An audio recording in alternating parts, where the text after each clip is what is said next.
Halo Jawa Update semuanya, selamat datang kembali di channel ini. Hari ini, kita akan mengupas tuntas salah satu pertanyaan paling sensitif yang sering menghantui bangsa kita. Benarkah Indonesia adalah negara terkorup di dunia? Kita akan membedah berbagai fakta, dari yang membuat kita bangga sampai yang membuat hati kita miris, untuk melihat potret seutuhnya dari negara tercinta ini. Mari kita mulai dengan data kemiskinan.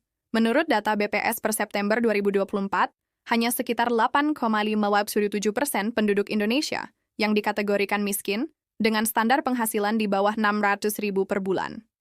Angka ini mungkin terdengar optimis ya, tapi tunggu dulu. Bank Dunia yang menggunakan standar berbeda yaitu sekitar 1,5 juta per bulan, punya angka yang sangat kontras. Menurut mereka, 68% penduduk Indonesia atau sekitar 194 juta jiwa masuk kategori miskin. Perbedaan angka yang luar biasa ini menunjukkan betapa kompleksnya masalah kemiskinan di negara kita. Masalah kemiskinan ini tentu tidak bisa dipisahkan dari penyakit kronis yang sudah mendarah daging, korupsi. Kejahatan ini bukanlah fenomena baru. Korupsi sudah terjadi selama ratusan tahun, bahkan jauh sebelum Indonesia merdeka. Sampai sekarang, Indonesia masih berstatus sebagai negara berkembang, dengan ekonomi yang sangat bergantung pada sektor pertambangan dan industri.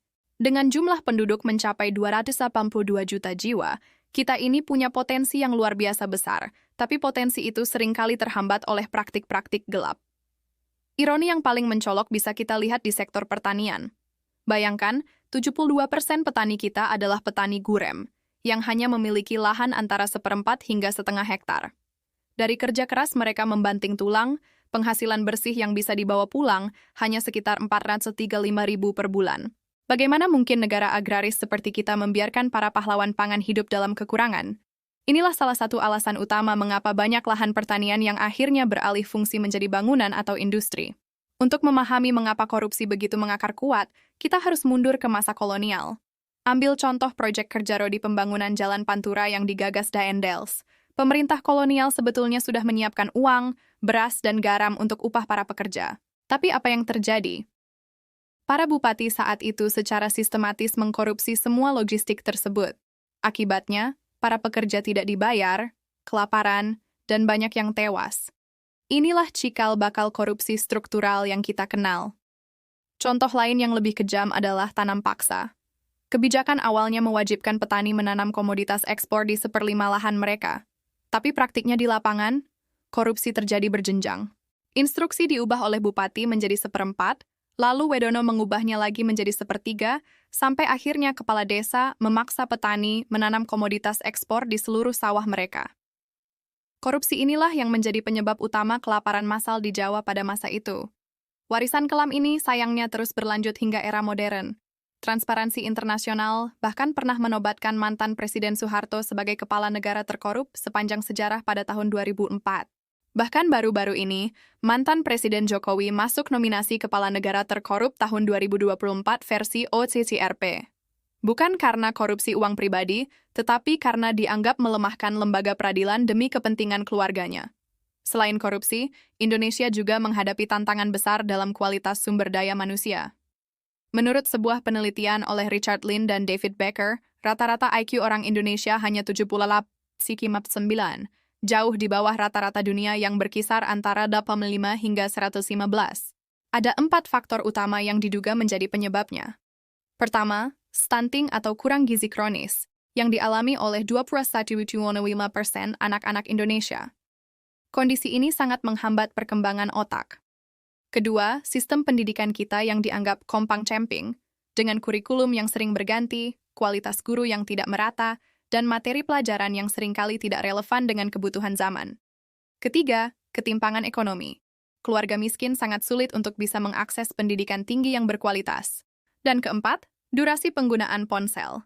Kita adalah salah satu negara dengan pengguna ponsel terlama di dunia, rata-rata 6 jam sehari. Ini secara dramatis menurunkan daya konsentrasi siswa di sekolah. Namun, di tengah semua kritik dan fakta yang memprihatinkan ini, ada sebuah paradoks yang menarik.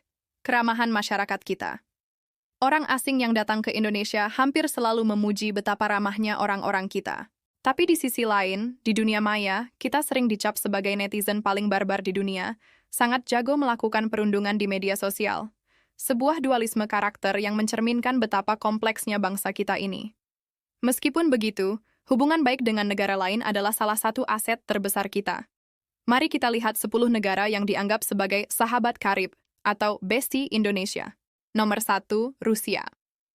Hubungan erat kita sudah terjalin sejak era Uni Soviet yang membantu membangun Stadion GBK dan memasok alutsista canggih untuk operasi Trikora.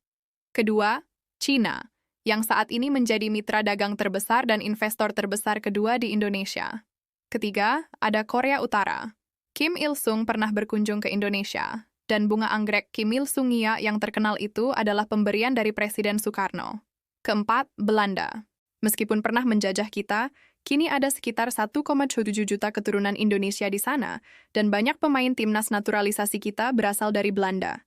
Kelima, Amerika Serikat. Mereka berperan penting dengan mengebom Jepang pada Perang Dunia II dan menekan Belanda untuk angkat kaki pada tahun 1949 melalui ancaman penghentian Marshall Plan. Keenam, Vietnam. Indonesia pernah menampung 250.000 pengungsi Vietnam di Pulau Galang antara tahun 1979 hingga 1996. Ketujuh, Mesir, negara pertama di dunia yang mengakui kemerdekaan kita pada tahun 1946. Kedelapan, Kamboja. Indonesia dianggap sebagai kakak yang membantu melatih militer Kamboja. Bahkan Prabowo Subianto pernah melatih pasukan khusus mereka.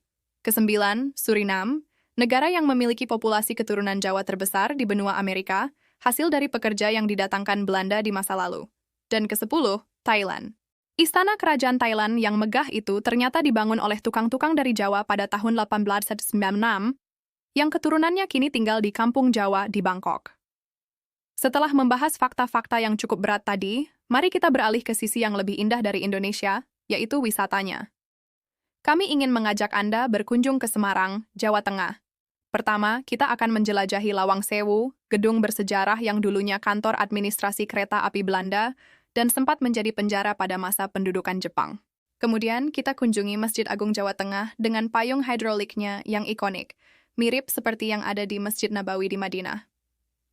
Jangan lupa mampir ke Kampung Pelangi, bekas kawasan kumuh yang kini disulap menjadi destinasi wisata penuh warna yang sangat instagramable. Ada juga Kelenteng Sampokong yang dibangun oleh Laksamana Cheng Ho, seorang penjelajah Muslim dari Cina. Dan terakhir, mari kita nikmati suasana malam yang syahdu dan mempesona di kawasan Kota Tua Semarang. Sebagai penutup, ada dua fakta unik tentang Indonesia. Pertama, lambang negara kita, Garuda, sebenarnya terinspirasi dari elang Jawa. Dan kedua, Pulau Jawa adalah pulau terpadat di seluruh dunia. Semua fakta ini menunjukkan bahwa Indonesia adalah negara yang penuh dengan paradoks.